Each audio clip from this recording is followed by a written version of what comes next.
손학규냐 박종진이냐. 어제 바른미래당이 공천 갈등을 빚고 있는 서울 송파을 후보 문제를 결론 내지 못했습니다. 당내 경선을 통해서 박종진 후보가 일단 결정이 됐는데 안철수 서울시장 후보 등이 손학규 선대위원장으로 전략 공천하는 것을 주장하면서 바른미래당이 시끄럽습니다. 오늘 저녁 6시가 후보 등록 마감이기 때문에 결론이 내려지지 않으면 무공천이 될 가능성도 있다. 이런 이야기도 나오는데요. 바른미래당의 최고위원인 하태경 의원 잠시 연결해 이야기 들어보겠습니다. 또 밤사이에 미국과 국회로부터 새로 들어온 소식도 있어서 이 이야기도 짚어보겠는데요. 하태경 의원님 안녕하세요. 예, 안녕하세요. 하태경입니다. 예. 어제 국회 환경노동위에서 최저임금 산입범위 논의가 있었는데 내년부터 최저임금에 상여금, 교통비, 식비, 복리후생 수당을 일부 포함하는 것으로 의결이 된 것 같습니다. 의원님께서도 예, 이 회의에 참석하셨죠? 예, 참석했습니다. 예, 새벽까지 있었습니다. 노동계에서는 이렇게 되면 내년에 최저임금이 인상이 돼도 실질적으로 인상 효과가 반감된다. 이런 주장을 하지 않았습니까? 이제 최저임금이 너무 과속 인상되었기 때문에. 과속 인상이었다? 예, 지난번에 16%인가요? 16%였습니다. 예, 너무 과속 인상이 되었기 때문에, 정부에서, 이걸 좀 속도 조절할 필요가 있었다고 판단을 했고, 김동연 부총리가 그런 발언을 했고요. 국회에서도, 이 최저임금이 너무 빨리 오르면, 실제로 일자리가 아주 빠른 속도로 줄어들 수밖에 없다. 이런 문제인식 하에 노동계의 그런 비판이 있음에도 불구하고 일자리와 최저임금의 균형을 좀 잡아야 된다. 이런 판단을 하는 국회의원들 다수였습니다. 예. 민주노총은 이미 노사정위원회에 이제 불참을 선언한 바 있고 결국 노동계를 어떻게 설득하느냐 이게 관건인 것 같은데 어떤 노력이 필요하다고 보시나요? 민주노총은 상당히 정치적인데요. 민주노총은 대부분 대기업 사업장들입니다. 그래서 최저임금 영향을 안 받았습니다. 대기업 중심이어서 영향이 적다. 민주노총 자체는 영향이 거의 없습니다. 그래서 민주노총은 그리고 실제로 비정규직이나 그리고 실업 청년들에 대해서 민주노총 거의 관심이 없고요. 말로만 떠들지 비정규직이나 실업 청년들을 위해서 자기들 이익을 양보한다거나 아니면 자기들 몫을 좀 떼어놓고 그분들을 도운다거나 이런 노력들이 전혀 없는 말 그대로 갑질 노조들이죠. 그래서 국회에서도 민주노총 이야기는 거의 고려하지 않았습니다. 예, 민주노총의 입장이나 이런 변화 거의 고려하지 않았다 이런 말씀 주셨는데요. 민주노총 측에서는 민주노총이 좀 자기들 양보를 할 때지 저런 식으로 자기들 완전히 평생 철밥통이잖아요. 그래서 민주노총이 계속 저렇게 강경하게 나오면 우리 국회뿐만 아니라 정부도 민주노총에 대해서 협조할 수가 없게 될 겁니다. 예. 민주노총 측에서는 갑질노조라는 말씀에 어떻게 반응할지 좀 궁금한데 어쨌든 시간 관계상 다음 질문 드려야 되겠는데요. 북미회담이 지금 취소됐다고 하고 미국이 취소한 건데 이게 단순한 기싸움일까요? 어떻게 될 거로 보십니까? 일단 지금까지 봐서는 문재인 대통령 노선이 있고 미국은 이제 트럼프 노선이라기보다 볼턴 노선이 있다고 보면 볼턴 노선이 승리를 한 거죠. 예. 그리고 문재인 대통령 노선, 폼페이오 노선이 패배를 한 것이고요. 예. 근데 어쨌든 북한 바로 뒤에 나온 김계관 성명을 보면 꼬리를 좀 내렸잖아요. 최선희 성명하고 완전히 다른 기조 아닙니까? 예, 지금 막 속보로 들어오고 있습니다. 예, 더 강경하게 나가는 게 아니라 뜨거 이런 분위기입니다. 그래서 북한이 여전히 강자한테는 약하고 약자한테는 강한 이런 모습을 보이고 있는 것 같고 또 한 가지는 핵 실험장 폐기를 하면서 비핵화라는 표현을 안 쓰고 핵군축이라는 표현을 썼어요. 핵군축, 예. 핵군축. 그리고 한국 정부는 비핵화의 첫 과정이라고 표현을 했는데 북한은 오히려 핵군축의 일환이다 이런 표현을 썼고 이런 인식의 차이가 있었던 것 같아요. 북미 회담 과정에서도 북한은 계속 핵군 축으로 접근을 했던 게 아니냐. 예. 그래서 완전한 비핵화를 요구하는 미국 입장하고 타협이 안 된 것이 아니냐. 예. 생각입니다. 결국 비핵화의 어떤 수준과 방식 여기서 이제 의견 조율이 되지 않아서 결렬된 것이다. 비핵화의 수준이 아니라 예. 그러니까 비핵화를 안 하겠다는 식으로 얘기한 거죠. 핵군축이라는 표현 자체는 결국 최종적인 비핵화까지는 가지 않으려는 북한의 의도가 그렇죠. 핵 보유국을 유지하겠다고 하는 처음에는 그 남북 정상회담 할 때만 해도 완전한 비핵화를 이야기하지 않았습니까? 예. 그런데 트럼프 이야기대로 북중 정상회담 이후에 완전한 비핵화라는 표현 대신에 핵군축으로 방향을 선회한 것 같습니다. 그것이 이번에 북미 회담 결렬된 가장 큰 이유 같습니다. 짧게 좀 답변 부탁드리겠는데요. 이런 한반도 정세 변화가 지방선거 어떤 영향을 미칠 거라고 보시는지요? 좀 선거와 분리해서 생각했으면 좋겠어요. 우리는 꼭 뭐 북한에 무슨 일이 일어나면 우파건 좌파건 간에 선거 주판을 튕기는데 선거 제가 드리고 싶은 말씀은 이제 문재인 대통령이 좀 이번 미국 입장 변화로 인해서 낙담하지 않으셨으면 좋겠고 어차피 북한의 비핵화라는 건 굉장히 어려운 일이었고 여태까지 문재인 대통령 그리고 청와대 고자진들이 참 열심히 일했고요. 그래서 좀 더 좀 응원하고 힘내라고 좀 격려를 해주고 싶습니다. 그리고 이제 야당도 꽃이다 뭐 이런 게 아니라 뭐 이런 상황에서 더더욱 힘을 합쳐서 하나씩 문제점들을 그간에 어떤 문제점들이 있었는지 살펴보고 같이 힘을 합치는 그런 모습을 보여줬으면 좋겠습니다. 그래서 자꾸 선거랑 연관시키게 되면 정치권 갈등을 유발하게 되고 그러면 더더욱 한국 정부가 북한과 미국을 상대하는데 어려운 환경을 조성합니다. 그래서 그것도 구태라는 생각이 좀 듭니다. 자꾸 선거와 연관시키는 것도 구태다. 이런 말씀 주셨는데요. 바른미래당 얘기 여쭤보겠습니다. 바른미래당의 최고위원회에서 어제 결론이 내려지지 않았고 결국 오늘 유승민 대표가 손학규 그리고 박종진 후보 만난다고 하는데 결론이 어떻게 날 거라고 보시는지요? 그러니까 이게 사실은 뭐 공천 경쟁이 굉장히 치열해진 겁니다.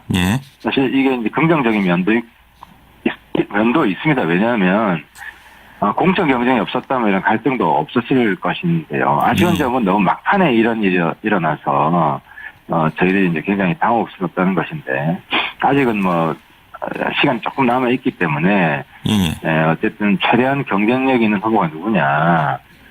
이걸 뭐 짧은 시간이지만 저희들이 집중적으로 토론해서 더 경쟁력 있는 후보를 낼 수 있도록 하겠습니다. 그러면 더 경쟁력 있는 후보. 그러면 그 표현만 놓고 보면 손학규 후보 쪽으로 좀 기울어지는 게 아니냐 이런 느낌도 드는데요. 어떻게 보시는지요? 그 부분을 잘 모르겠습니다. 잘 모르시겠다. 손학규 대표가 얼마나 통하냐. 지금 시기에 얼마니까 박종진 후보가 더 낫다 뭐 이렇게 보시는 분들도 계시고. 근데 이제 지금 후보들한테는 굉장히 잔인합니다. 지금 선거 등록을 몇 시간 앞두고. 그렇죠. 오늘 저녁 6시가 마감입니다. 이런 실랑이를 벌이고 있기 때문에 후보들한테는 굉장히 잔인한 일이긴 하지만 일단 뭐 저희들이 판단할 때는 손학규 후보도 이거 자기 정치 생명을 걸고 마지막 배팅을 하는 거라고 저희들은 보고 있습니다. 마지막 배팅이다. 왜냐하면 저희들이 3당인데 우리가 민주당처럼 뭐 후보를 꽂으면 당선되는 상황이 아니지 않습니까? 그런 상황이면 손학규 후보가 지금 막판에 그 공천장 달라고 한 것이 정말 부적절하고 뭐 너무 과도한 요구라고 볼 수 있겠지만 손학규 후보도 지금 이번에 떨어지면 뭐 지금 정계 은퇴해야 되는 그런 상황입니다. 그 정도로 어려운 상황에서 본인이 실행하겠다는 결단을 했기 때문에 어쨌든 뭐 시간을 최대한 집중적으로 써서 신중하게 결정해야 될 거라고 생각합니다. 하태경 의원님 그 개인적인 견해를 좀 말씀하신다면 한마디로 손학규, 박종진 둘 중에 어느 쪽으로 가는 게 더 적합하다고 보시나요? 그래서 뭐 예를 들어 저희들이 그 여론조사한 결과가 있다든지 이런 좀 객관적인 자료를 최대한 참고를 해서 판단해야 될 것 같은데요. 여론조사 등을 참고해서. 예, 그러면서 사실 어제 오후에 저희들도 입장을 통보받았습니다. 손학규 대표가 어떤 상황에서도 출마하고 싶으니 공천을 해달라.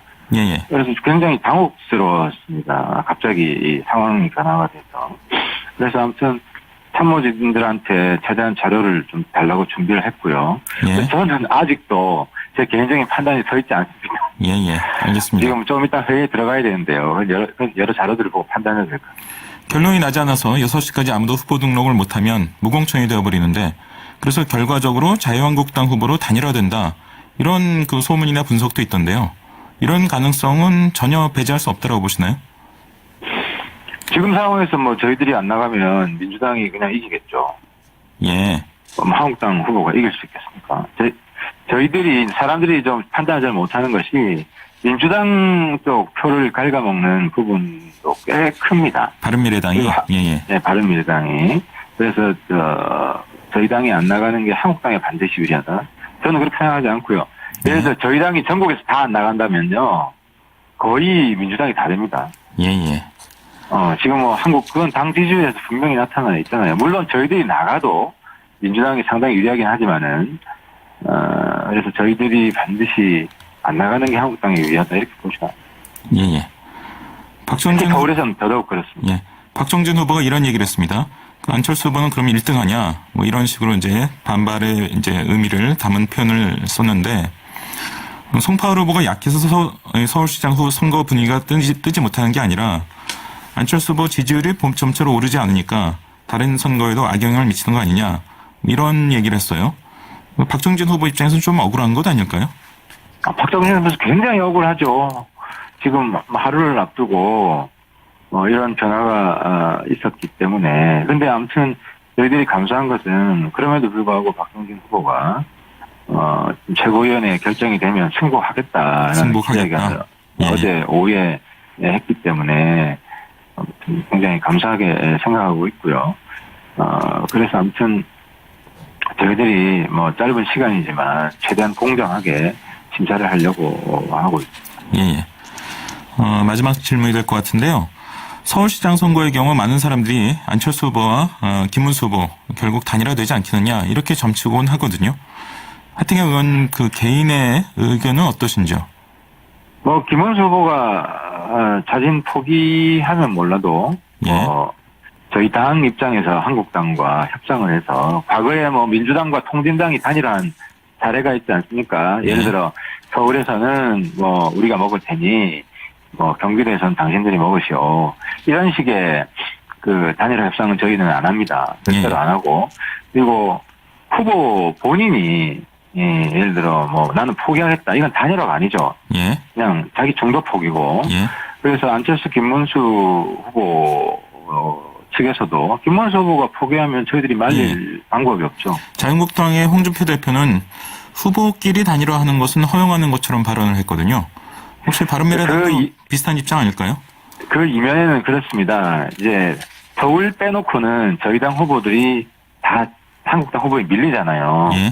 그러니까 홍준표 대표의 이야기는 뭐냐면 우리 당 후보들 다 중도 포기하라 이 이야기입니다. 그런 뜻이군요. 우리는 알겠습니다. 절대로 그걸 받아들일 수 없고 전국의 모든 후보들이 끝까지 완주할 겁니다. 새벽까지 회의를 하셨을 텐데 전화 연결 감사드립니다. 입니다. 그래서 최저임금 영향을 안 받았습니다. 대기업 중심이어서 이 영향이 적다. 민주노총 자체는 영향이 거의 없습니다. 그래서 민주노총은 그리고 실제로 비정규직이나 그리고 실업 청년들에 대해서 민주노총 거의 관심이 없고요. 말로만 떠들지 비정규직이나 실업 청년들을 위해서 자기들 이익을 양보한다거나 아니면 자기들 몫을 좀 떼어놓고 그분들을 도운다거나 이런 노력들이 전혀 없는 말 그대로 갑질 노조들이죠. 그래서 국회에서도 민주노총 이야기는 거의 고려하지 않았습니다. 민주노총의 입장이나 이런 변화 거의 고려하지 않았다 이런 말씀 주셨는데요. 민주노총 측에서는 민주노총이 좀 자기들 양보를 할 때지 저런 식으로 자기들 완전히 평생 철밥통이잖아요. 그래서 예. 민주노총이 계속 저렇게 강경하게 나오면 우리 국회뿐만 아니라 정부도 민주노총에 대해서 협조를 하면서 비핵화라는 표현을 안 쓰고 핵군축이라는 표현을 썼어요. 핵군축. 예. 네, 핵군축. 그리고 한국 정부는 비핵화의 첫 과정이라고 표현을 했는데 북한은 오히려 핵군축의 일환이다 이런 표현을 썼고 이런 인식의 차이가 있었던 것 같아요. 북미회담 과정에서도 북한은 계속 핵군축으로 접근을 했던 게 아니냐. 예. 그래서 완전한 비핵화를 요구하는 미국 입장하고 타협이 안 된 것이 아니냐. 예. 생각입니다. 결국 비핵화의 어떤 수준과 방식 여기서 이제 의견 조율이 되지 않아서 결렬된 것이다. 비핵화의 수준이 아니라 예. 그러니까 비핵화를 안 하겠다는 식으로 얘기한 거죠. 핵군축이라는 표현 자체는 결국 네. 최종적인 비핵화까지는 가지 않으려는 북한의 의도가 이제 핵 보유국을 유지하겠다고 예. 하는 처음에는 그 남북 정상회담 할 때만 해도 완전한 비핵화를 이야기하지 않았습니까? 예. 그런데 트럼프 이야기대로 북중 정상회담 이후에 완전한 비핵화라는 표현 대신에 핵군축으로 방향을 선회한 것 같습니다. 그것이 이번에 북미회담 결렬된 가장 큰 이유 같습니다. 짧게 좀 답변 부탁드리겠는데요. 수가 없게 될 겁니다. 예. 민주노총 측에서는 갑질노조라는 말씀에 어떻게 반응할지 좀 궁금한데 어쨌든 시간 관계상 다음 질문 드려야 되겠는데요. 북미회담이 지금 취소됐다고 하고 미국이 취소한 건데 이게 단순한 기싸움일까요? 어떻게 될 거로 보십니까? 일단 지금까지 봐서는 문재인 대통령 노선이 있고 미국엔 이제 트럼프 노선이라기보다 볼턴 노선이 있다고 보면 볼턴 노선이 승리를 한 거죠. 예. 그리고 문재인 대통령 노선, 폼페이오 노선이 패배를 한 것이고요. 예. 근데 어쨌든 북한 바로 뒤에 나온 김계관 상명을 보면 꼬리를 좀 내렸잖아요. 최선희 상명하고 완전히 다른 기조 아닙니까? 예, 지금 막 속보로 들어오고 있습니다. 예. 예, 더 강경하게 나가는 게 아니라 뜨거 이런 분위기입니다. 그래서 북한이 여전히 이 강자한테는 약하고 약자한테는 강한 이런 모습을 보이고 있는 것 같고 예. 또 한 가지는 핵 실험장 폐기를 맞습니까? 이제 최저임금이 너무 과속 인상되었기 때문에 과속 인상이었다. 예, 지난번에 16%인가요? 16%였습니다. 예. 네, 너무 과속 인상이 되었기 때문에 정부에서 이걸 좀 속도 조절할 필요가 있었다고 판단을 했고 예. 김동연 부총리가 그런 발언을 했고요. 국회에서도 이 최저임금이 너무 빨리 오르면 실제로 일자리가 아주 빠른 속도로 줄어들 수밖에 없다. 예. 이런 문제인식 하에 노동계의 그런 비판이 있음에도 불구하고 일자리와 최저임금의 균형을 좀 잡아야 된다. 이런 판단을 하는 국회의원들이 다수였습니다. 예. 민주노총은 이미 노사정위원회 이제 불참을 선언한 바 있고 결국 노동계를 어떻게 설득하느냐 이게 관건인 것 같은데 어떤 노력이 필요하다고 보시나요? 민주노총은 상당히 정치적인데요. 민주노총은 대부분 대기업 사업장들.